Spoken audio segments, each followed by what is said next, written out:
Hello and welcome to the Legacy Crusaders YouTube channel. This is Benji, and today I'm joined by GGYGO. What's up, Gary? How you doing? Doing well, just been putting out a lot of teaching videos lately and just really trying to help out the general community, especially certain guides about decks, really in depth, so this will be no different. All right, so if anyone's not familiar with GGYGO, check them out on YouTube and also on Twitch, Mondays and Tuesdays, I believe. So if you're not familiar with the How to Play series, I bring someone on who knows how to play a deck. They tell me what to do through a few games on YGOPRO, and I try and be you, the audience, and ask the questions that you might have about the decisions we are going to be making. Because it doesn't matter if you know the combo if you don't know what to do when you get hand trapped. So we'll be discussing those kinds of things as we play through the games. We'll do a quick card by card in case you wanted to pick up any of the cards in this deck. It's a pretty budget deck, minus, I think, Prosperity and Right. Raiza the Mega Monarch, Raiza the Expensive Monarch. And I think everything else is pretty affordable. And then, yeah, it's pretty cool. So, there's a TCG affiliate link in the description if anyone has any interest in picking up the cards. But for a quick breakdown of the cards, we're on 2 M-Pen, 1 Raiza the Mega Monarch, 1 Mist Valley Apex Avian, 1 Barrier Statue of the Stormwinds, 3 copies of Eglin, 3 copies of Stry. I'm just reading the names from the TCG, so I'm not used to the new names. 3 copies of Robina, 3 copies of Toucan, 3 Pot of Extravagance, 1 Terraforming, 1 Gold Sark, 3 copies of Pot of Prosperity, 2 copies of Pot of Duality, 3 Book of Moon, 1 set rotation, 1 Floowandereeze and the Unexplored Winds, 3 copies of Flundereze and the Mysterious Map, 1 copy of Elborz, the Sacred Lands of Samorg, 3 copies of Infinite Impermanence, and 1 copy of Floowandereeze and the Dreaming Town. And in the extra, we're on 1 Invoked Mechaba, 2 copies of Elder Entity Entess, 1 copy of Cypher Lord Omega, 1 copy of Wind Pegasus Adagnister, 1 Divine Arsenal AA Zeus Sky Thunder, 1 Cyber Dragon Nova, 1 Downward Magician, 1 Lyrilisk Assembled Nightingale, 2 Shurig the Ominous Omen, 3 copies of Nightmare Phoenix, 1 copy of Tri Brigade Furjet, and in the side deck we're on 3 copies of Nibiru the Primal Being, 3 copies of Dimension Shifter, 3 Dark Ruler No More, 3 Shared Ride, and 3 Cosmic Cyclones. So I haven't really been looking into the different builds and variations that have been going on with this deck. Is there anything about this particular build that's worth mentioning before we get started? I do know you're on this really cool field spell and set rotation, which is something I've seen only in a video of yours. The deck itself is really reliant on having a bird and a field spell, so I don't know how much you've seen the deck play, but if you don't have both of those things, it makes the game very awkward for you. So that's where the deck inherently has a consistency issue, and that's what I tried to mitigate with things like set rotation. Set rotation is also a main deck out to Zombie World, which is your biggest problem in this entire matchup for anything, honestly. The other thing that is really different about my list versus a lot of other people's lists is I'm playing a lot of pot cards. But this is another thing where we're trying to mitigate the ways to get into your bird field spell. If you open the Prosperity and the Extravagance, you're always ripping the Prosperity first because you want to be able to get to your engine as much as possible. But having the Extravagance also guarantees that almost every turn you'll be able to draw 2, which is really nice, especially in a control-based deck. You just really need that advantage. Elborz is another field spell that actually allows you to do essentially the same thing as the map, except this one's really cool because it allows you to tribute each wing beast for 1 tribute for the entire turn. So like, let's say you have 3 monsters on your board, you can just go ahead and summon out like your Empen, your Avian, and your Raiza just all in 1 turn off 1 monster for a piece, which makes it really cool as it is also an additional normal summon. The other thing that I was trying to mitigate in this build that a lot of people aren't doing right now is, so you see a lot of people main decking Shifter, which I think is just wrong right now because a lot of the main meta currently is turning into Flunder and Sword Soul, and we still have a lot of our own meta like Bird Up that we've seen beforehand. But if you start playing against those matchups where Shifter doesn't matter, it's already a really bad card to brick on in your hands when you don't see a bird. And it's also another thing where, like, if you see it against those matchups, it's just going to make you lose that much more when they could have been a more productive card for you. And that's why I play a lot of like the small birds. I play 3 of each because they all are very good in their own respect. Toucan's definitely the one on the lesser side where it probably could be cut down a little more if you really needed space for something different. But it's still really important for your grind game because after turn 1 and like turn 3, after like you're getting into the grind, your main cards you're going for aren't actually Robina and Eglin. It's going to be Sturch and Toucan. So you switch from using your main 2 to the other 2 to be able to keep the game going.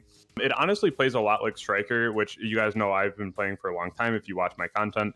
And the way that I look at it, though, is the fact that you snowball an advantage so hard, especially because all the birds, when you tribute someone, come back to your hand from the banished pile. So you're just always able to go full combo on your opponent the next turn. Even on their turn, if they normal summon, the map will go off and allow you to normal summon. If they do have the Twin Twister, the reason why we don't play Scary Sea, which is the Vanity's Emptiness, is because it's very susceptible to things like the Cosmics, the Twins, that would really shut it off prior to. But if they do go ahead and twin or cosmic your City of Dreams, you can go ahead and activate it immediately and then summon at least out an Apex Avian to protect your Empen, which is honestly one of the best cards because it is not a activated effect, it's a continuous effect to have a skill drain. So the second that it is summoned, it turns off the board and allows for a lot of playability on your own end. The last comment about the list that I think is really important to talk about is in the sideboard, and that's Dark Ruler. Dark Ruler in control decks usually isn't the best thing in the world, but this is a deck that's very particular where if you have Dark Ruler and you can put up the Empen not only can just half anything that it attacks or that attacks it, being able to put up the Empen behind that just cuts off their entire board off of their effects. So being able to get to that, tribute off one of their monsters with the continuous spell, and then be able to Raiza their board away, it just puts up a situation for your opponent that they really can't out since the Robina can also search the barrier statue. There's a lot of really good plays you can set up and be able to set up rebuttal for your opponent as well. So Dark Ruler is good enough in here because there's at least something we could set up that's justifiable in this control deck. All right, so I sort of know what these cards do. I'll be honest, I haven't been testing it. I have played against it a few times. I find it incredibly annoying with all the adding back of the cards every time a normal summon happens. So it's definitely a solid deck. Very curious how well this is going to go. We'll play a few games and we'll come back to the deck list at the end, see if maybe something doesn't come up. We'll address it then. All right, ready to roll?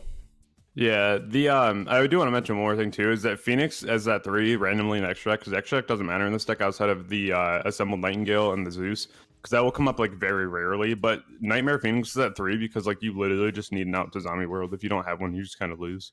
All right, there's no there's not a lot of real sensible main deck cards you can play in this deck that deal with it, I guess. We can't use Unknown Wind because we can't tribute summon a non-zombie monster under Zombie World, but fortunately not everybody is like playing Zombie World yet, but that is something that might happen, I guess, if this deck is way better or performing way better than expected. I think the only deck that I know that can really easily put up like a Zombie World is like Virtual World, because they'll like make Beatrice and like Foolish the Necroworld Banshee. And Drytron. Oh yeah, Drytron can also make the Beatrice and do that. Okay, I haven't seen them do that before, but I guess it makes sense that they'd be able to do that. All right, so that's good to know. And I think we lose Hard to Droll, right? That's the other like hand trap. Yeah, because the birds all have to resolve their effects to be able to normal summon the other one. So that's where Droll really does hurt. And we play things like the Book of Moon to dodge the imperms. So it does get a little rough in this deck. And you'll see kind of some of the problems that you face when you play it and then some of the upsides as well. And it's really just like once you start going, like it's so hard to stop with all the rebuttal that you have. Especially if you just have the map, like it's so good. And then a lot of people don't know that the continuous spell actually has the effect to basically magical mallet 2 cards in your hand. So it's really nice too, because for the grind you can just get to your cards that you really need. Yeah. Also, I think if you don't have like a big monster to search off the Elgin, you can't even activate it. So sometimes I guess you just got to put them back in the deck. Yeah, so that's another thing too, where you have like the Sturch and the Toucan, which is always very nice as well, because like even if you can't resolve the Eaglin, you at least have a means of getting your big guys back if they are gone. All right, cool. All right, well, let's get into some games and we'll see what comes up, and I'll get some ideas for more questions as we go, because I haven't really fiddled with the deck from this perspective. We are on pre-release, so we might see some OCG stuff, just to avoid waiting for games forever, so just a warning. You play enough Edo Pro here and there to at least see some of the weirder stuff that comes up. We want a dice roll? I assume we're going first. Absolutely going first. All right. What is the play line? Definitely just rip that extravagance right off the bat. Really good here. Draw 6. Or banish 6, rather. All right. Excellent, excellent. Not enough Pot of pots. duality. Not enough pots here. All right. Yeah, this is like it's always an interesting situation, right? Because you never really know where you're gonna go with it. So this is also like really interesting because like you get to the Toucan here, but like it's also not like the best one to see. So this is gonna be like getting the Toucan here. I would say just so you have an additional resource for you. Alrighty. You go ahead and normal that Empen, or not the Empen, sorry, the Eaglin. Yeah. Alrighty. Preferable search. So here you kind of want to just figure out what you already have. You usually would search like the M pin. I'd probably get the avian here because like the Raiza isn't really like needed yet, so I just go for the avian. And normal summon a wing beast. So this is really awkward, but so you kind of have to like hit no here and then just like set the I would set the Book of Moon and I would set the extravagance. Alrighty. You'll have enough follow up for next turn, but this is where the control X gotta live for a turn. Yeah, so I guess we couldn't really do much with the toucan because nothing's banished, so we wouldn't be able to resolve that to put out the Empin. You just want to hold your resources as much as possible, honestly. Well, I figure maybe there's a chance we put out the Empin if we could, just to make it hard for them to play. Not that we really want to like throw everything at the board all at once. Yep, because I mean we still have a good playback with the prosperity as well. Yeah, although we are running pretty low on extra deck. We only have the option for Extrav and the Prosperity left. I guess we can resolve one of them for one card. You're always prospering for 6, like straight away. Like that's the one you always want to resolve. I guess in this case, especially since we're like digging for a good starter, since we didn't manage to get to a field spell yet. Yeah, the second he clears this eagle in here, we're gonna be in a very good position. Yeah, these cards are really funny. You mentioned something in one of your videos, like you can't use them for droplet, right? Because the cost can't be paid. Correct. You can add a Madness Display trap from your hand, return when you banish or. Okay, that's fine. Yeah. If this is just like a generic shit-all deck, sometimes they just play this to have a light monster that searches a fusion spell to go into like construct, I think.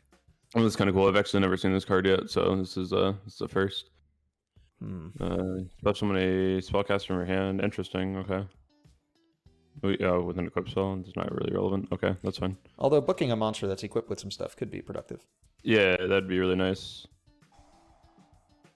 Okay, so I'm assuming that he might be using that to like basically will out of his hand, but we'll see. Yeah, this is fine. I'm surprised it didn't specify which effect he was using. Yeah. I guess there's only one that he could use. Witch of the Black Forest. An oldie but a goodie. I would have open game stages booked that, to be fair. Oh, well, I passed on that. Well, we can book whatever this is. Yep. What is he going into? 2, you can attach 1 from this card. Yeah, absolutely. We're booking that all day long. Alright, get booked. And fortunately, that Witch of the Black Forest is not going to be doing anything as an Exi material going to the graveyard. Book of Moon is still such a strong card. I feel like it's very underwhelming for a lot of people, but it's actually just so good. Oh, yeah, for sure. Oh, this is a good one. Oh, this is amazing. Definitely rip that Prosperity for 6. Alright. What do we want to keep? I mean, at this point, we know that we're playing against nothing really like that relevant, so I would just get rid of like anything, honestly, here. It doesn't really matter. Like, nothing's going to pull the extra deck, and nothing's going to be like Zombie World on us, so I'm not really concerned. Alright, I'm just gonna... I guess I'll leave the Merry Christmas package. Ash is perfectly fine here. That's actually amazing that he did that. All we can go ahead and normal that Robina. Yeah, because we don't really want to get stuck on this as our only summon here. No, we can go ahead and get that, the barrier statue.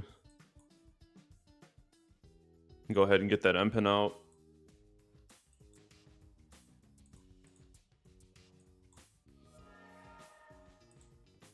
Should we add everything back? Yeah, M-Pin Chainlink 1 for sure. A lot of people, you'll see people just add 1 back, which is smart, but I think it's fine. We can just go Eagle in here and then Robina as well. Alright, so people leave them, occasionally leave them banished so that they have a chain block for the next normal summon, should there be another one. Yeah, but we already have like Ash, and they don't have like any crazy Omni Negate on their board, so I'm not like particularly concerned about it.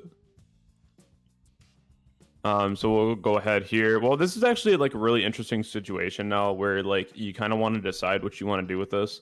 Since we can still normal summon the Eagle in here, which is pretty good because we can go Eagle in, normal summon, that can add... Honestly, here, this is an interesting situation. I'd probably grab the map so we can go a lot harder here than what we would otherwise. I can go ahead and normal summon that Eagle in.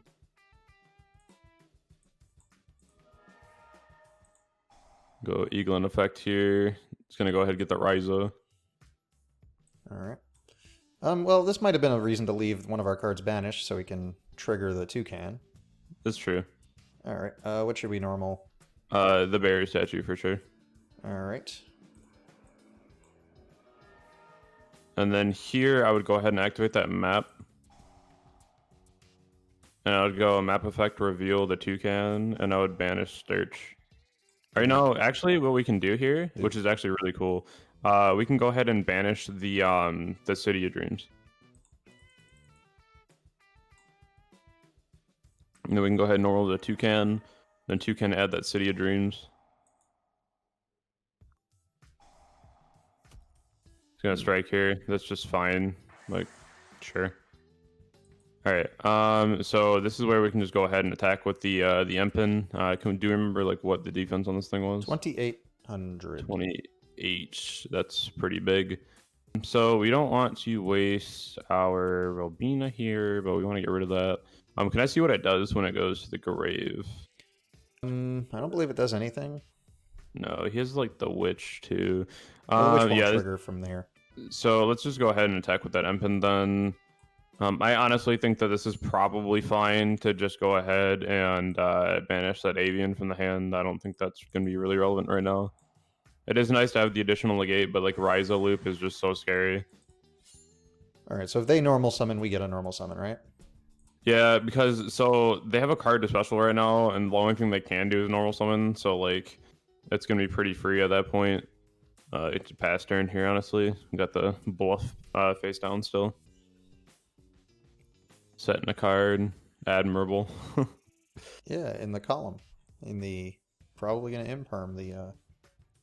Whatever shall we do? I don't know. Attack for game seems pretty solid. Yeah. So he's gonna go ahead here and try to do some stuff. Searching one. We can go ahead and trigger that immediately here. Just go ahead. I'm gonna summon that Robina. He's gonna search. Robina's gonna get us a starch. Let's read this quick play spell and see if it's anything to be worried about. You can, because it was on your extra deck. I honestly don't think it's gonna do a whole lot here. I think we're fine. Yeah, so we can just go ahead and go Robina, chain toucan. Make sure we have a normal summon. I mean, we're just gonna Raiza here, honestly. Add the Sturch. Normal. Normal search? Raiza. Oh, Raiza? Okay. It's over the Eaglin and the Robina. Tribute summoned by tributing one tribute summoned monster. Oh, that's funny. But I guess we're not doing that. No. Alright. Which ones? I'm sorry. Elgin and Robina? Yeah. Alright, since we tributed wind monsters, what exactly does Raiza do? It has like the weirdest... It's got like some really odd text. So you can target a card in the field, and then one either plays graveyard, and then also if it was tributed off of a wind, you can place, or like you can return an additional target on the field of the hand. So this is where you return your Raiza to your hand, then you can keep looping Raiza on your opponent. Okay, so what I think first we're picking the top deck, right? Yeah, so I'm definitely getting rid of that Cendrilion, the monster on his field. Alright. And then as far as graveyard goes, this is actually really cool because you can recycle your own stuff if you need it. But I think it's way better to make him draw an Ash. So we can go ahead and give him that. And then Raiza back to hand? Yeah, Raiza back. Hold your resources as much as possible, and then you can go ahead and get these back. That's like the strangest window for these, but it's so nice that they just come back. Yeah, they never really stop. So this is going to equip something. That's fine. It'll be off the board before the equip does anything. I mean, unless it makes itself unaffected, but I don't know if that's really going to do much. If it makes itself unaffected and makes itself big enough to attack the barrier statue, maybe they'll do something. I doubt it. The Artemis. It's not loading its image, but this is the first time I've seen Artemis used as it's supposed to be used. Interesting. Yeah. Yeah, like that at that point it doesn't really matter because there's nothing they really can equip to it that makes it like that relevant. So just controlling the game state with Flunder is the best thing you can do, and just keep Raiza looping your opponent. It's so good. They may have super rage quit because I believe my YGOPRO is malfunctioning at the moment, so I'm gonna have to restart that. Yeah. All right. Oh, it went. We are potentially siding. Any thoughts on what to do versus? I have no idea what the hell this deck does. I feel like we should probably just do nothing. So it's interesting because the deck probably won't do a whole lot, but like we did see some back row. So I'd probably be more apt to put in like my Cosmics, just to make sure things go well. it didn't look like he cared too much about like where things went, but he did have like the Witch of the Black Forest in there. I'd probably pull out a Toucan. And this is interesting too because we didn't really see a whole lot of what he was trying to do.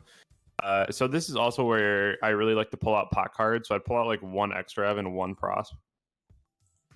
Because like when you're going second, you want your hands to be as consistent as possible, and having two ofs gives you the most variety.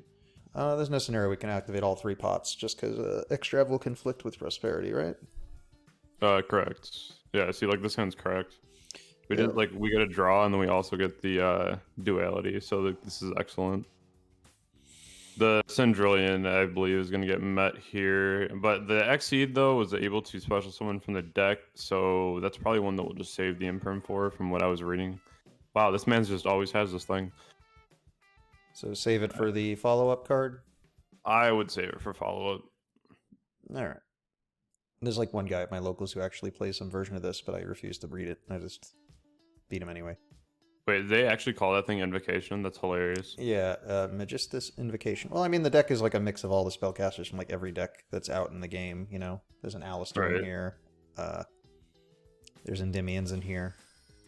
I don't know what Zeroa is. I assume it's a spellcaster from another deck. You can equip it with a Magistus from your extra deck. If this card becomes equipped to the Magistus card, you can summon one spellcaster from your hand or graveyard in defense. Interesting, that does nothing. Okay. And it's I assume you just Exceed here.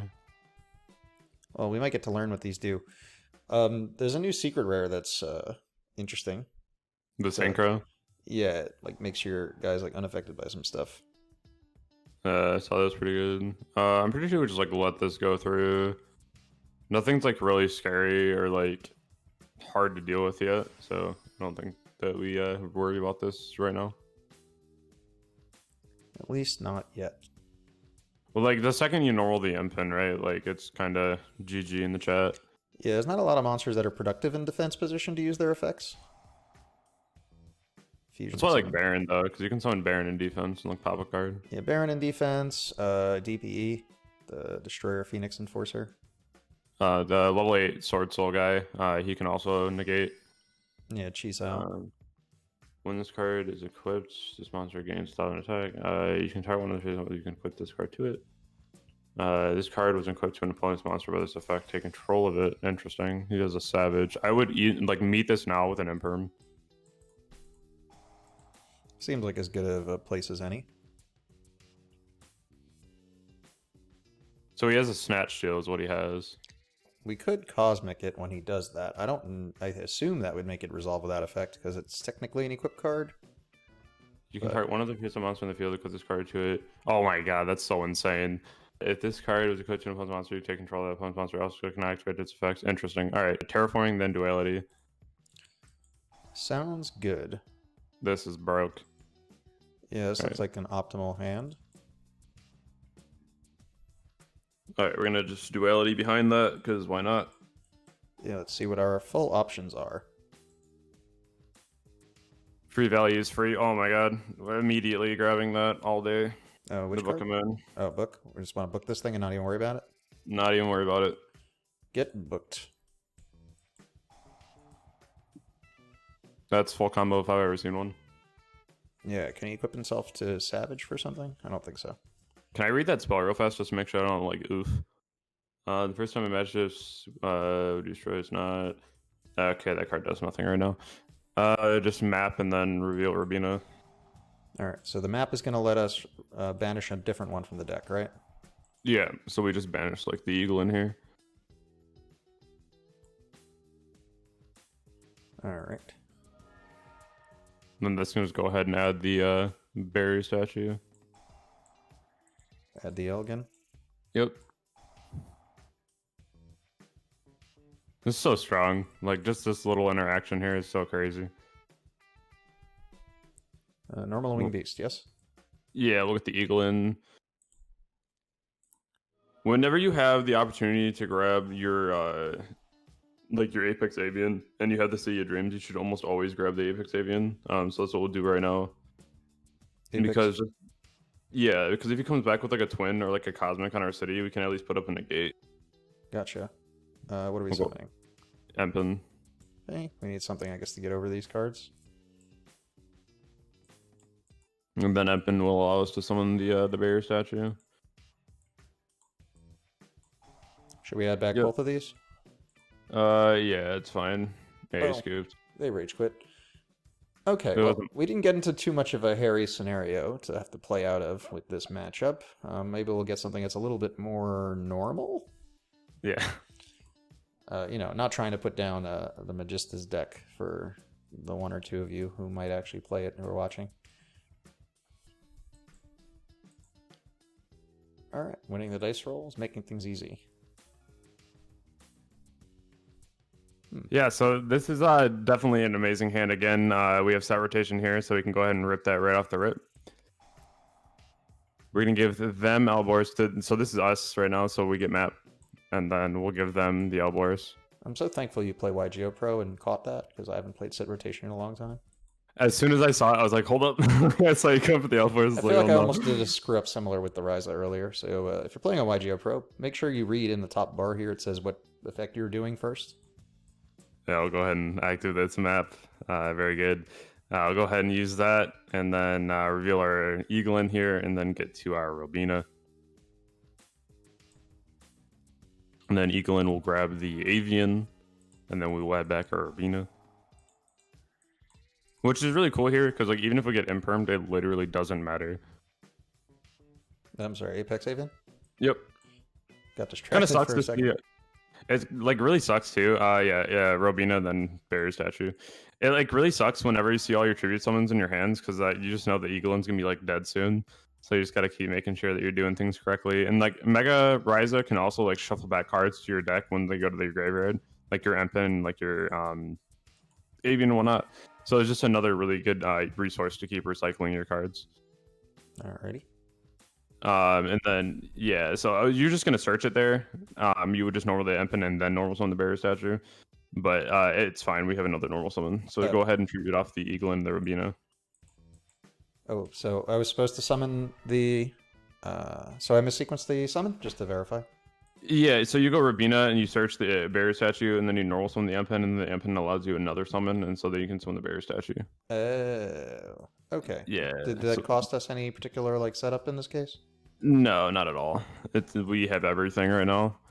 We'll add both, or just the Eagle and back. Sorry, because we already The used other Robina, one came from the map. which is honestly fine because that just gives us chain block anyway, and then we get the unknown wins. Does the tribute effect also apply to our opponent's turn? Yes, and this is gonna be a no. You don't want to summon anything else. So like we can tribute off our opponent's card and then summon out like a Raiza or an Apex Avian, which is just very good.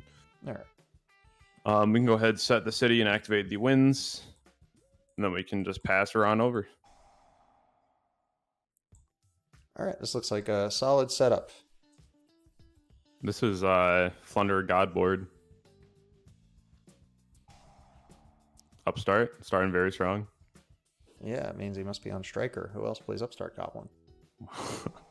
Never mind. Man, it's plus 1,000. Drytron? Well, they can't play under Barrier Statue. That'd be very awkward. We'll see. Necroz. Oh, they can't play under Barrier Statue. Yeah, it's also very awkward. Yeah, what is the most likely out for Necroz? A Manju, I guess? And normal summon Manju, yeah. Do they even do that anymore? Or I they're don't mostly think they can play that. they're on Talisman Imps. or yeah. incantations or whatever they're called nowadays. Yeah, so I mean, whatever they summon here, they're just gonna auto lose to us flipping City of Dreams. Yeah. Well, I guess we don't have to flip that too, but like City of Dreams also has a cool effect in the secondary where if you normal summon or like tribute summon a level 7 or higher, you can book a moon all their monsters. Okay. The Snow also books things, right? We're not playing it, but Yeah, Snow is just really terrible. It allows you like 3 extra normal summons, and like it's just not very good. I haven't experimented against it enough to conclude that yet. All I know is my roommate was playing against it the other day. He was on Lyrilisk, the other bird deck, and his opponent did play the Snow, and getting booked was getting him, but he might have got booked by the trap. I wasn't really paying attention to. He was like playing next to me at the time. All right, let's see if we can. I would actually like to lose the dice roll and see how we play through going second. Well, I mean, it helps to open the only hand trap. Yeah. I think we'll lose, but, you know, hopefully we won't. It's definitely a interesting situation. Especially here, I definitely wouldn't imperm this just on these like it's just not the best I feel because you like don't we know. should be holding for, like, Rusty, right? I always hold for like Anaconda personally because like outing a Dragoon seems to be scary. Can we play through Fogblades? So we'll have to see. This is where siding really comes into play for sure. All right.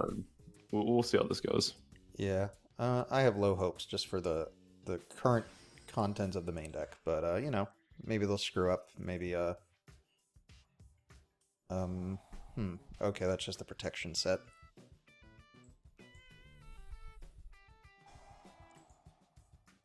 I wonder if they're on the Scythe package. You know, super deadly in this matchup. Yeah, Scythe is quite the card. I'm surprised that was not banned a while ago, but you know, here we are.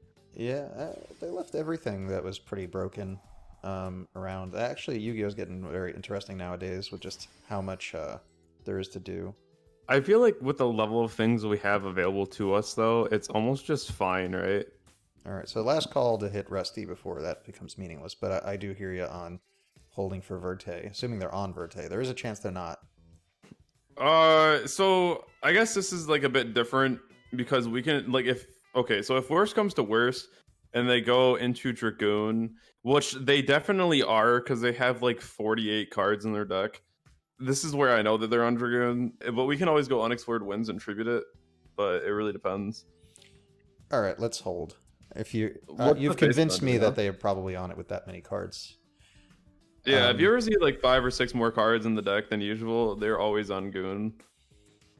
Yeah, because I guess the Destiny Hero package isn't nearly as bricky, so you don't have to really like overshoot for that package. No, DP is always a 40 card package. Like it's always good with that because you get a free draw and you get a free special. It's just really nice. DP is probably one of the best things I've seen printed in a very long time. Honestly, the card's insane. It is completely bonkers. Mine just came in yesterday. Very happy about it. Yeah, I figured I'd get enough of this set to pull it eventually. Which is a terrible way to go about getting cards. Here comes Anaconda. I'd be surprised. Well, they search Shade, so that's just a monster.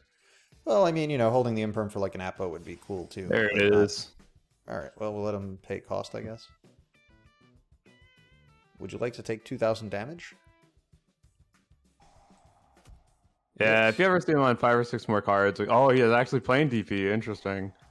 But like Anaconda, regardless, still coming out. You always want to hit the Anda. Otherwise, it's just gonna be a rough go. Well, there's a minor issue with this one, is that they're probably on the... they could be on triple Fusion Destiny, right? Yeah, but they're also playing 46 cards, so putting them on the fact that they'd actually open it too, like. Oh, I was thinking more like if they draw it later. I mean, if we don't kill the Verte, which odds are we're not killing anything. Oh, this is interesting. That's really good because it dodges the fog blades, so that'll be quite the time here. I'm definitely ripping that duality immediately here to see where we can go. Come on, interesting choices. I think the map would be useful. Yeah, there we go. Speaking All right, of- set rotation. This is where Mystic Mine, honestly, at one of would just be insane in the side. Yeah, but we don't really have like a great way to take advantage of mining someone besides trying to slowly make the assembled Nightingale attack directly make Zeus, right? I mean, yeah, I mean that's not like the worst thing, I guess. But we'll set the map to our board, of course. Our board. Okay. Yep. Their board. We'll go ahead and flip that one over. This is always fun. So we don't want to like go a little crazy. Let me see their grave real quick. Currently, Whatever. Ragged Gloves. Ragged. Okay, so we're gonna go ahead and use that map here. We'll reveal the Sturch. Sturch is probably gonna be no longer useful. We'll go for the Robina. All right. Something that here we can go ahead and attempt to banish that Ragged Gloves and then add back the Robina.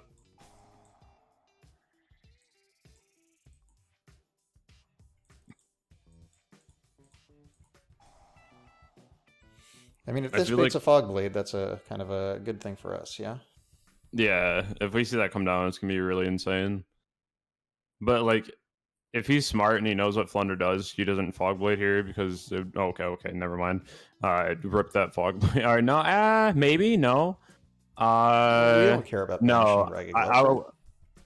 I would Oh, would it's hit no extra on this normal. one because we get the Robina back anyways, and he has another Fog Blade. I had to think about that for a second.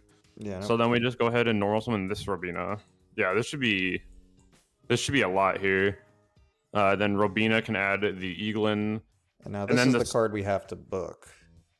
Yeah, it's fine though because we have the Sturge. Oh, shit. You can go ahead and book this now. There's a really cool interaction here that you'll see if you flip Fogblade. Yeah, because the Fog Blade only affects face-up monsters and will resolve after we're flipped face down. So, I didn't make the misplay. Okay. Eaglin? Yeah, this is gonna be kind of awkward though. Yeah, this is fine because we didn't really have another play otherwise. So if we see this Fogblade come down now, it's gonna be really tough. Well, I don't think there's any avoiding it. Elglin, so search? Yeah, that's fine. Yeah, I think this was unavoidable. They had So way too many negates there. Oh, wait, he let it go? Wow. Interesting. So this puts us at another really interesting position now, because no matter what we summon, it's going to be met with a Fogblade. Well, if we put down Okay. Apex, we get to run over Verte. Or try to. But the second that we go to put down the Apex is the second that we immediately get hit with the Fog. So I think it's almost better here to just go ahead and get the Empen, because we know it'll drag out the Fog. Yeah. And Well- like even if he hits us with that, he has to out his own Fogblade. That is true. Just trying to think if there. I'm just trying to think about like setup for next turn. Like the Avian can't bounce back on next turn because we just tribute 2 monsters, leave the Elglin to attack over the Verte, and then we can have the Avian back in our hand to summon on their turn. No, we wouldn't be able to do that, right? Yeah, because they're gonna have the normal summon to go off of here, which is fine. So what we're gonna do actually here is we're going to go normal Empen, and then we're gonna leave the Sturge banished, and then the set card will remain where it's at, and then we'll go normal Toucan on their turn when they normal summon. All right. So Empen. Yeah, Empen here. Tribute the face down Robina and the Sturge on the board, and just attack position here. Just go Empen effects and then leave Sturge banished.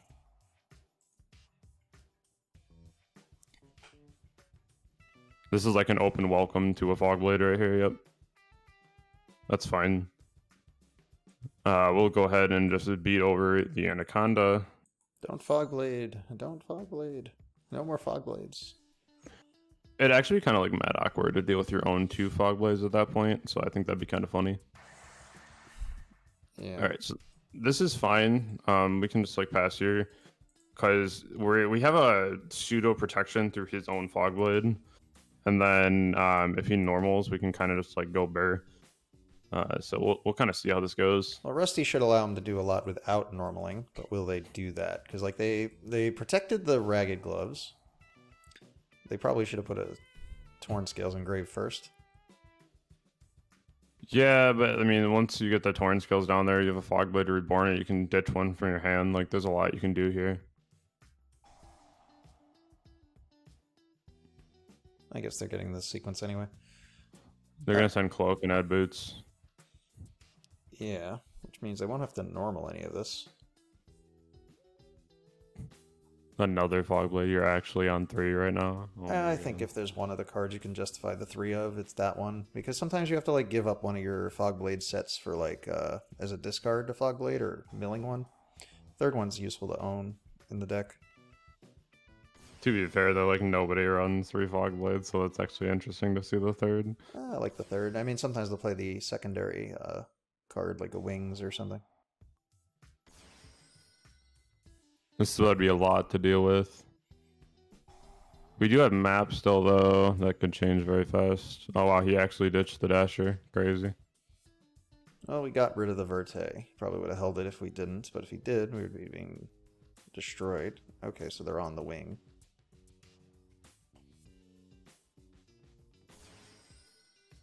Breaksword. I would imagine Breaksword attempts. So, well, yeah, this is definitely Matt going bye-bye. Well, now we don't have any interruptions for their turn. This is kind of like where we would expect it to go. Yeah, he's going to bring back the 2/4s here. This locks him into darks now, which shouldn't be a problem. I know that it can be kind of awkward, though. Well, at the moment we're in trouble because of set rotation also. Like, we can't even draw like a map and play it. Right. I don't think it affects anything we were going to do.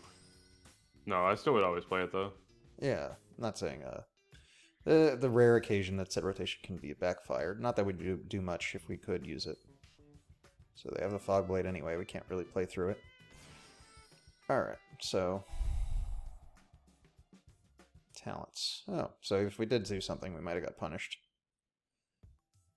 Yeah, it's really hard to tell exactly what they're going to have in those situations, but I mean, this is probably just game here anyway. Yeah, just doing a little bit of math, but yeah, they don't have anything like big to bring back.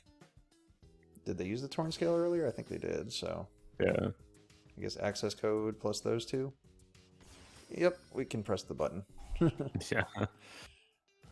Alright, going first versus Phantom Knights. Thoughts? Definitely coming in with the D shifters. That's coming in mad fast. Alright. I would definitely go ahead and X out a Toucan and a Extravagance. And then, see, this one alone where I want to get to my shifter immediately, I'd probably cut like an Imperm because we're not like needing to go like insane cards for going second. Like our board's enough. We just want to see all engine right now. I think that's honestly it. Like Cosmics are debatable here because like Fog Blades are really good to get rid of. But he's going to try to be cracking our board rather than setting up his own.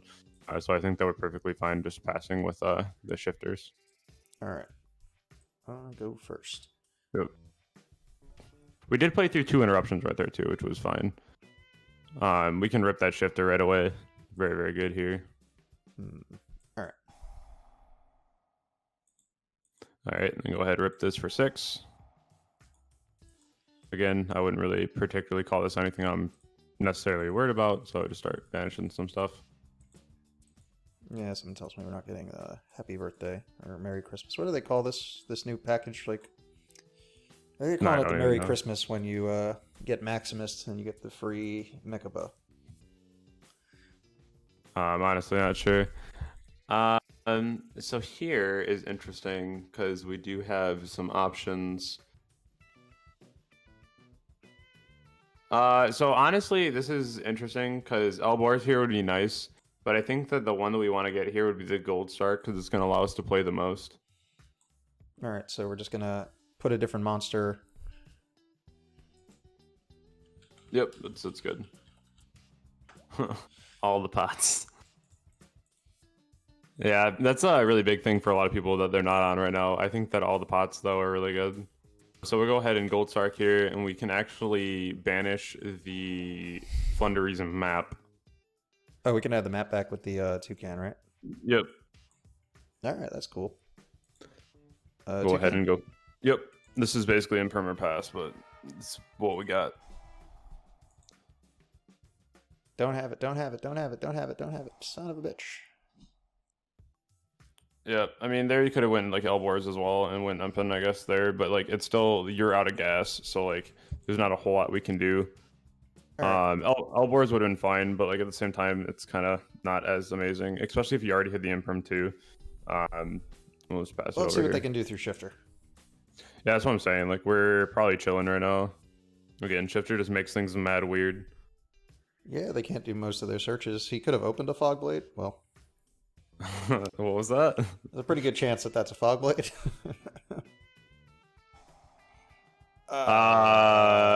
This is too good. I didn't brick any of them either. This man's a god. That card is like the best random one of to have in this scenario. Well, 3 of, I guess. Depends on how many he's playing. Yeah, Gold Sark was greedy. Elbows would have been fine, but sometimes you go for those plays. That's good. Well, Pot of Greed.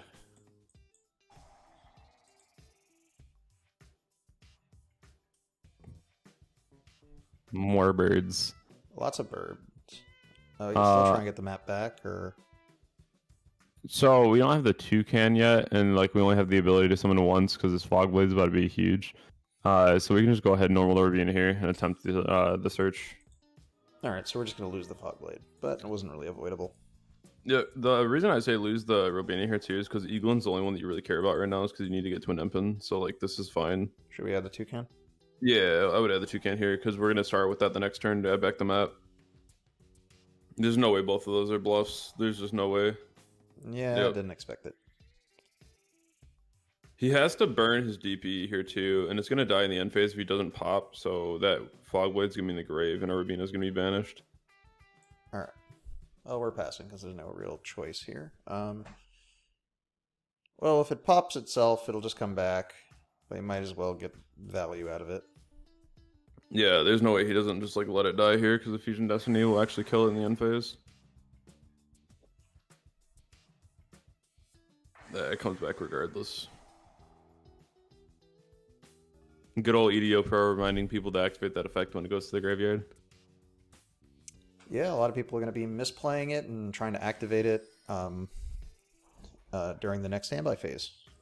Big facts. Oh, that's Ogre. Ah, the E-Telly package. Interesting.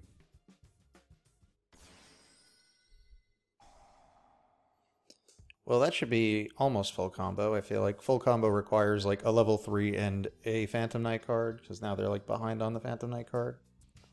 Yeah, unfortunately, this play, it wouldn't have changed too terribly much. Just the fact that he could have used the Fusion Destiny and then some of the DP and defense, and it would have meant curtains for the Empen anyway. Well, So there's what? I was just thinking about the attack reduction we get from the. Oh, we were under. He would have been under shifter. Never mind. You were saying. I'm sorry. You were saying. Yeah, that he could have just summoned the DP and defense and then like popped to the Empen. Because the Empen only negates things that are in attack position. So this is the thing we were talking about earlier, when you can summon something in defense and just like get value out of it underneath an Empen. Yeah, but he would have had to wait another turn before activating it because shifter would have lasted then. I think it's honestly fine because he just passes back to us and then draw phase. He just goes DP, pop it, and then standby phase, bring it back. Does it say the next end phase or next standby phase? Let me read this.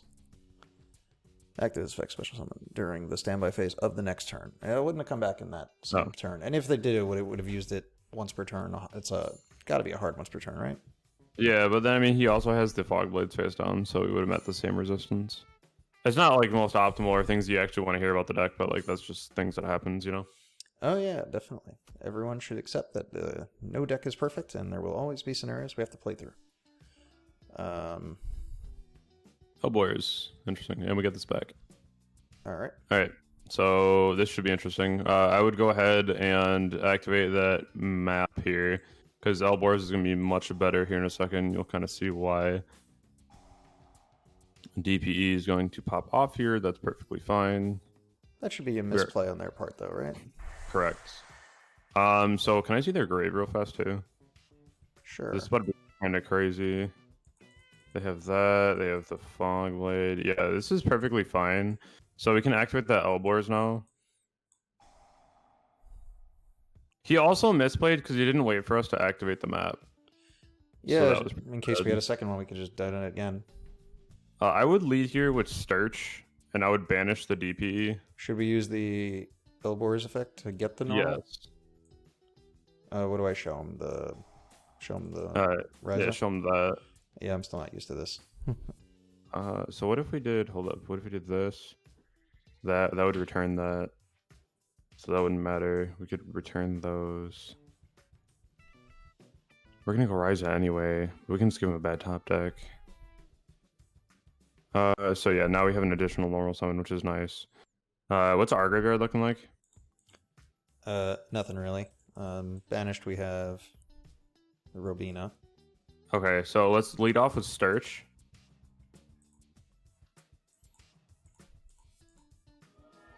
and then banish map instead and add the Robina back.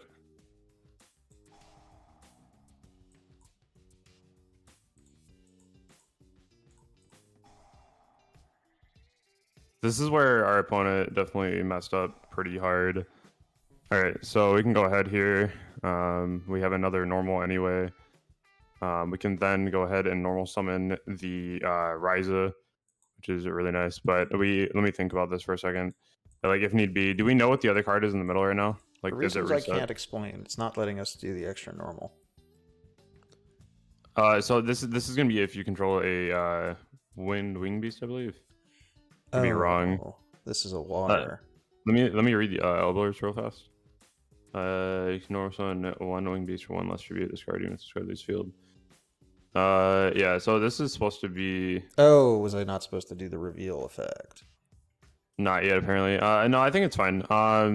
The eagle, and we should be able to ignore that here, right? No, we can't normal anything. The extra when I did the reveal, I think I locked us into the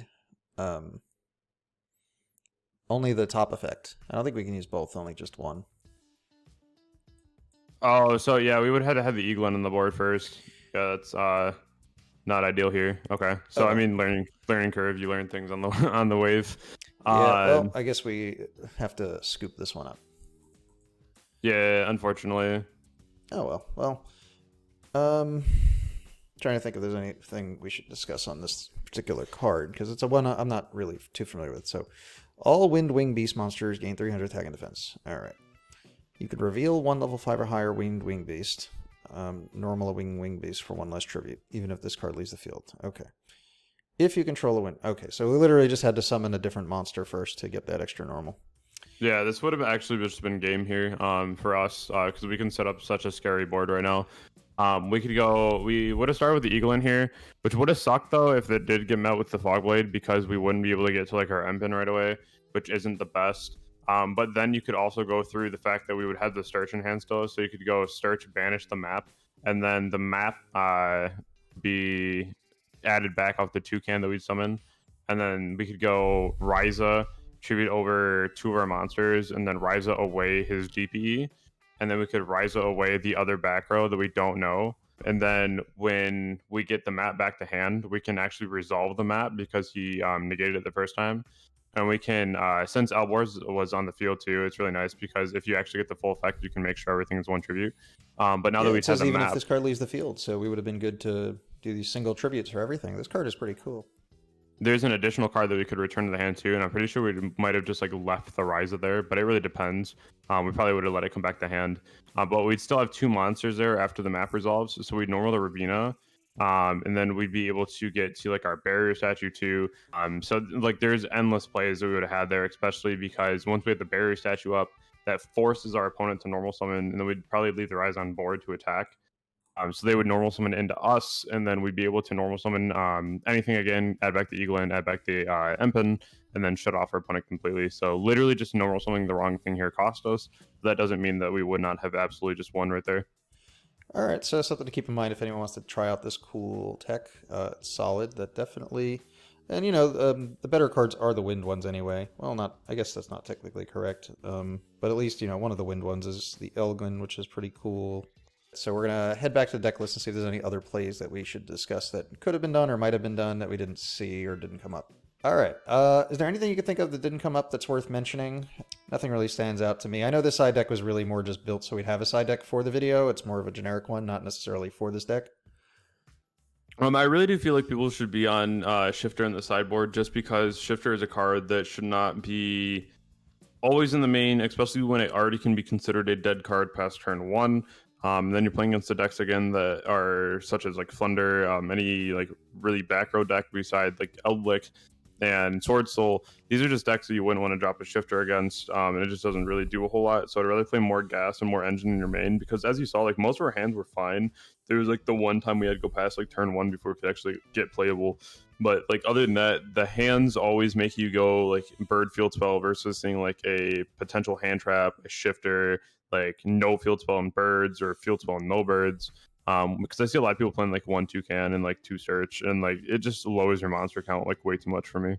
All right. The shared ride I know is not, again, like I said, the side deck is more like generic side deck. I don't know if this deck would do too well with shared ride. Thoughts on that? I guess if we put in Nib for the matchup, maybe. I think shared ride's fine, honestly, because it's chainable back row, right? It's the same reason we don't play Scary Seed and we play Cities, because you can just chain it. So like, even if you're playing against like Tribe, it's still like a draw too.